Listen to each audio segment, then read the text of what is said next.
Hi everyone, Velva here, and in this one OP tells her roommates maybe they shouldn't have a baby. Let's get started. Our first story comes from Bossy Ozzy. Am I the beehole for refusing to give my 17-year-old female cousin and 8-year-old female cousin my heated blanket I got from home? So, I have an 8-year-old cousin who we'll call Katie for the sake of this story.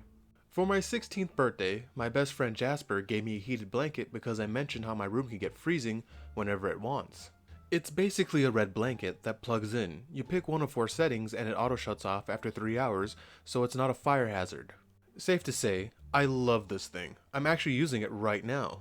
So, 2 days ago, my aunt and uncle and Katie came over for dinner. I asked Katie if she wants to play games on our Switch. She excitedly said yes, so we went up to my room and set it up on my TV. Just my luck, my room was freezing cold.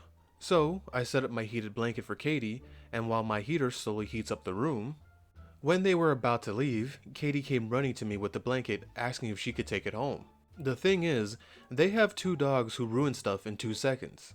While she doesn't take the best care of her stuff either, understandable since she's 8, I took it nicely from her and said no in the nicest way possible. I told her that it was a birthday gift that Jasper gave to me. She looked disappointed, but smiled.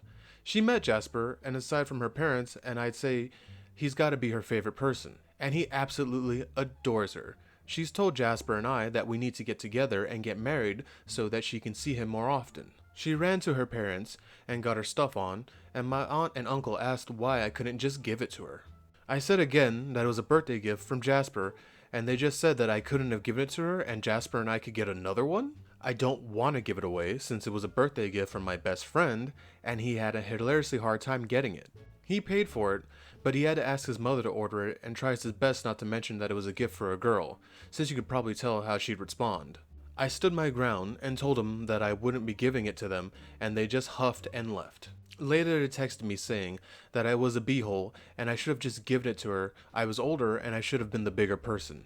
The thing is, Katie literally had no problem with me saying no, so I have no idea what their problem was. But the way beehole was thrown around, it reminded me of this place. So Reddit, am I the beehole? No, you are not the beehole. That is your property, that is your gift. After saying no, that should have been it. That should have been the end of it. And also, why can't they go buy their own heated blanket for their daughter? You also handle it very well, being very polite and just telling her no, and being firm with her and not being rude. I believe you handled this situation well, and keep sticking to it. Our second story comes from Logical Carpet 4381.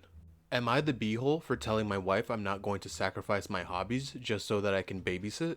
My wife Jane, a 34-year-old female, and I, a 38-year-old male, have been together for 5 years. She also brought my stepdaughter, Emily, a 9-year-old female, into our marriage. We have had her for 4 days a week, Monday through Thursday, while she's at her dad's, Friday through Sunday. From the beginning, Jane told me Emily doesn't need a second father figure, and she has her dad to fill that role. I was only supposed to be a trusted authority figure in case she ever needed anything. I don't mind and try my best to respect that boundary. She's a sweet child anyway and doesn't cause any trouble, so it's not like I have to discipline her. Her father's also a good dad. Emily's dad recently got married, and his wife has 2 kids of her own who are at their place Wednesday through Saturday and their dad's Sunday to Tuesday. Emily and her new step-siblings don't get along at all. They're always fighting and it's pretty toxic. Emily's dad asked Jane if they could change their custody schedule to match his stepkids to keep their children apart. It's not a big deal in and of itself, because we don't live far from each other, so picking up and dropping off is no issue and she can easily be dropped off to school no matter where she stays. The issue is my wife agreed to it without consulting me. Jane is currently doing a certification course for the next 12 months and they have classes on Saturdays from 9 to 5 p.m. She asked me if I could babysit Emily on Saturdays, but I can't because I play golf with my brother and sister on Saturday mornings from 8 a.m. to 1 p.m. This has been our tradition from before Jane and Emily came into my life, and I told Jane from much before that this is important to me and my siblings. She asked if I could move to another day, but that's not possible, either because my siblings also have jobs and families of their own, so Saturday was the best day for us. I told her she can hire a babysitter, but she doesn't want to spend money when I can do it for free. I told her that wouldn't work for me, then she got mad and said golf is stupid, and I should put my stepdaughter over my siblings. That pissed me off, so I told her I'm not going to sacrifice my hobbies just so that she can have a free babysitter. For the record, I don't have anything against Emily. I've babysat her before, and she's a good kid. If there was a family emergency, or if it was an occasional occurrence, then yeah, I would cancel golf for that day and take care of her. But I can't give up something this important to me for 12 months continuous. She called me a selfish beehole and slept on the couch last night. So am I the beehole? I'm going to say no. And here's an example why, right here at the beginning. From the beginning, Jane told me Emily does not need a second father figure as she had a dad to fill that role. Right there? Yeah, I know you said she's your stepdaughter, but that's not your stepdaughter. She wants a free babysitter, and she wants you for all the annoying parts, but she won't let you do the parts which you need, like disciplining the child. So I don't know where she gets off thinking that she can just use you like that. Also, your wife really wasn't thinking about you, just going off and agreeing to changing the schedule like that. She should have taken the time and consulted you about something that big that would affect you and her life. So no, you are not the beehole. And enjoy your golf game with your brother and sister. I don't play golf, I have no interest in it, but it does sound nice. I don't really hang out with my brother and sister in that way.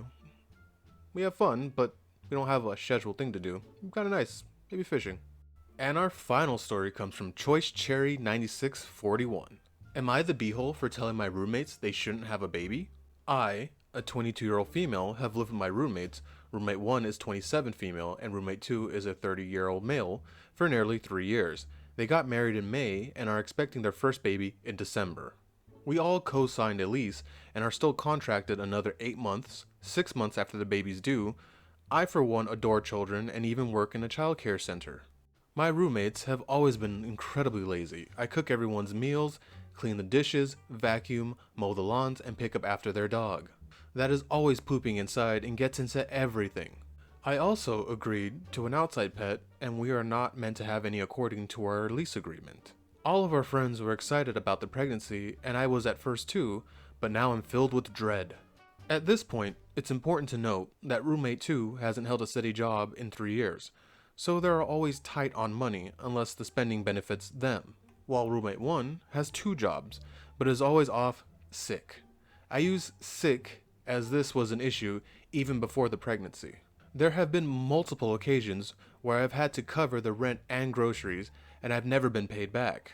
Roommate 1 spends most of her time laying in bed, complains that she's too ill to work or to help around the house. But it's okay to go out 3 nights a week and continues to play weekend sports. And roommate 2 always has an excuse to why he's not helping, or he'll get to it later. As a result, I'm completely burnt out from maintaining the house, working 2 jobs, studying, and looking after my 27 and 30-year-old children. Whenever someone offers them any advice or assistance during the pregnancy, they'll reply, "But OP will help with the baby." And the closer it gets to the baby's due date, the more they shift the responsibility of their unborn child onto me. OP will babysit, OP will buy this, that, etc.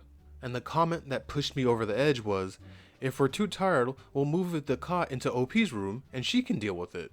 To which I replied, they shouldn't have a baby when they can't look after themselves, and I refuse to be responsible for their kid. This made roommate 1 cry, but I don't feel bad. It was long overdue to be said, but now they're mad at me, saying that I'm too young to know the stress of having kids. Half our mutual friends are on my side, and the other half are just mad that I said it, rather about what I said. Am I the beehole? The easiest solution would be to move out, but currently everything in my area is out of my price range. I've even applied for a few places on my own, but unfortunately I'm unsuccessful due to the lack of rental history. And the one I do have is ruined due to their dog being inside, despite countless of efforts to move him to the yard. Woo, this one's got me heated. So right off the bat, no, you were not the beehole. They want to have a child when they're not financially stable, and they can barely take care of themselves, and they're gonna put their child on you who's already doing everything? That's insane. Stand your ground and tell them to shove off. I know the easiest thing, like you said, would be to move out, and I know you can't right now, but do not let them walk over you. That is their child, that is their responsibility. They gotta handle it on their own. I cannot believe the brazenness. Oh, she'll handle this. That's not your child. That's not your circus and not your monkeys. Holy hell. Do not give in to these people. They are ghouls. Whew. I'm sorry. I'm still riled up. But that was the end of this episode. Thank you for watching. Can you please like, comment, subscribe? It'll really help the channel out. And honestly, can you put a comment down there like, can you believe these people? You'll take care of our child. Jesus. Sorry, but holy Zen. Bye, everyone. Velvet out.